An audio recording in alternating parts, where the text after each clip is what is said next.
Hello everyone, आप सभी का स्वागत है लेट्स रीड पर। यहाँ हम लोग क्लास 8 की मैथमेटिक बुक से जो चैप्टर 2 है linear equation in one variable, उसी की एक्सरसाइज 2.4 को कंटिन्यू कर रहे हैं। इसमें 1 to 5 हम लोग एक सेपरेट वीडियो कर चुके हैं इस पर, और 6th क्वेश्चन से हम लोग करने जा रहे हैं, सॉल्व करने जा रहे हैं।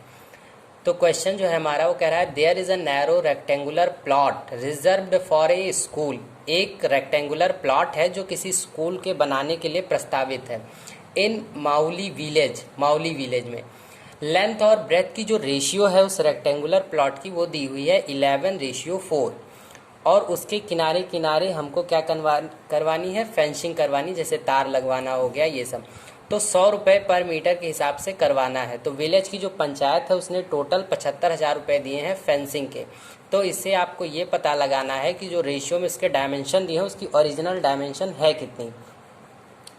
तो सबसे पहले जो यहाँ पर हमारी लेंथ ब्रेथ होगी रेक्टेंगुलर प्लॉट की, चलिए उसको लेट करते हैं कि let the length of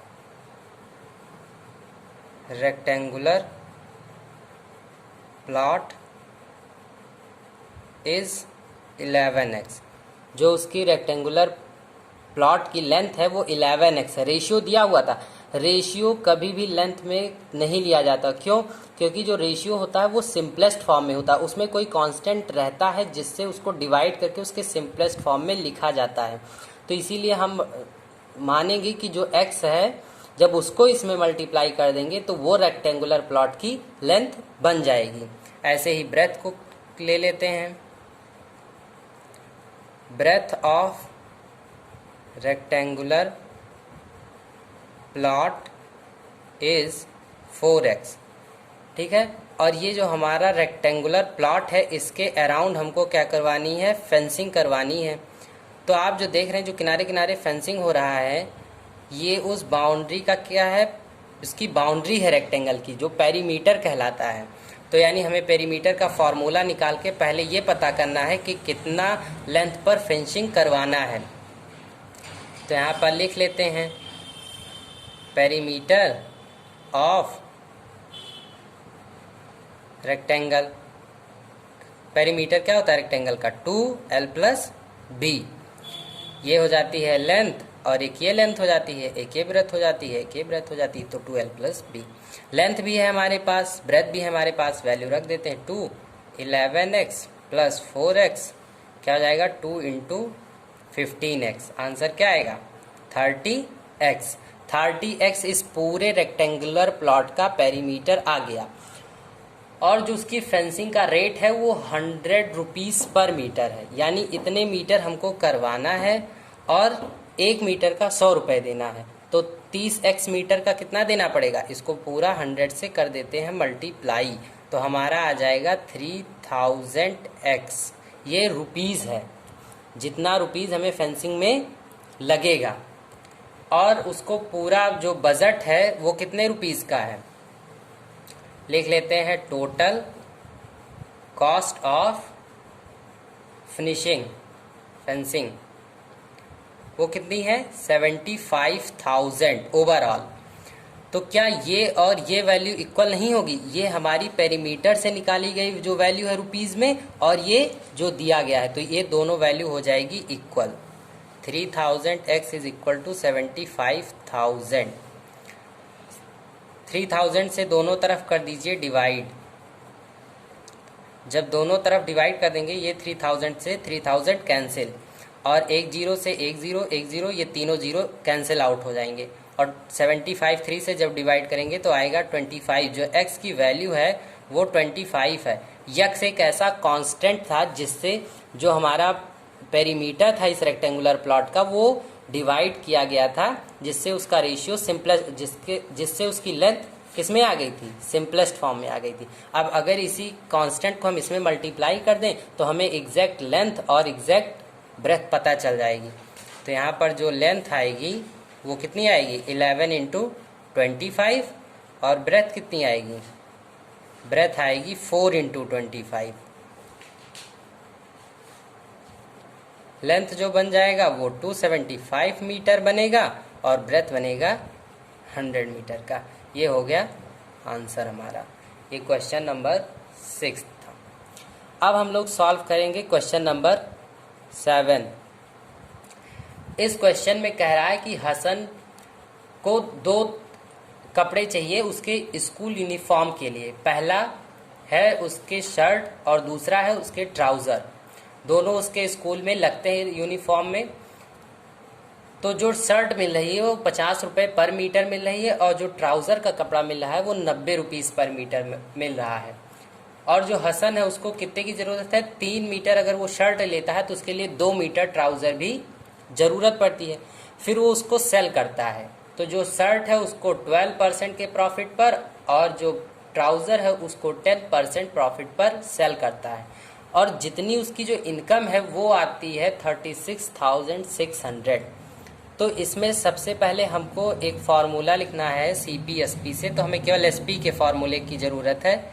SP होता है, SP है selling price, 100 plus gain percent upon 100 into CP। ये फार्मूला होता है। इस फार्मूले का यूज़ अभी इस क्वेश्चन में होगा। यहाँ भी हम मान लेते हैं कि जो उसके ट्राउज़र की रिक्वायरमेंट है वो टोटल रिक्वायरमेंट जो आ जाएगी, पहले लेट किया जाएगा कि लेट हसन बॉट X मीटर ट्राउज़र। तो अगर वो 2 मीटर लेता है तो ये 2x मल्टीप्लाई हो जाएगा। तो उसके टोटल क्लोथ्स फॉर ट्राउज़र कितनी हो जाएगी? 2x हो जाएगी। और जो उसके शर्ट की लेंथ हो जाएगी, ठीक है, वो कितनी हो जाएगी? 3x, क्योंकि 3:2 में उसको कपड़ा खरीदना है। अगर एक 3 मीटर शर्ट होगी तो 2 मीटर क्या हो जाएगा? ट्राउज़र का कपड़ा। तो ये रेशियो था। यहाँ पे ये कांस्टेंट आ गया 3x और 2x। 3x शर्ट की टोटल लेंथ है क्लोथ की और ट्राउज़र की लेंथ 2x है।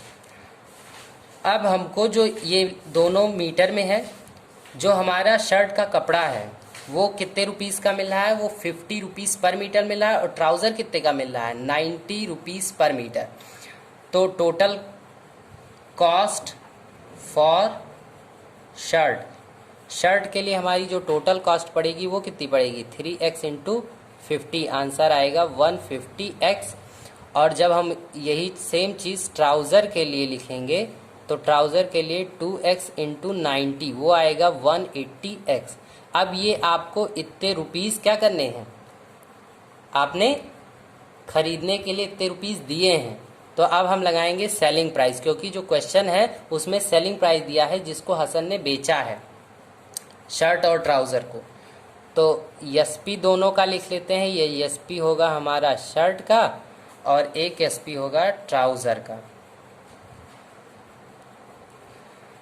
तो जो SP शर्ट की होगी वो कितनी होगी? 100। शर्ट को कितने प्रॉफिट पर बेचता है? 12%। और नीचे लिखेंगे 100। और शर्ट की CP कॉस्ट प्राइस कितनी है? 150x। और यही सेम चीज़ हम ट्राउज़र के लिए लिखेंगे। वो ट्राउज़र को 10% प्रॉफिट पर सेल करता है, तो इसके लिए 180x।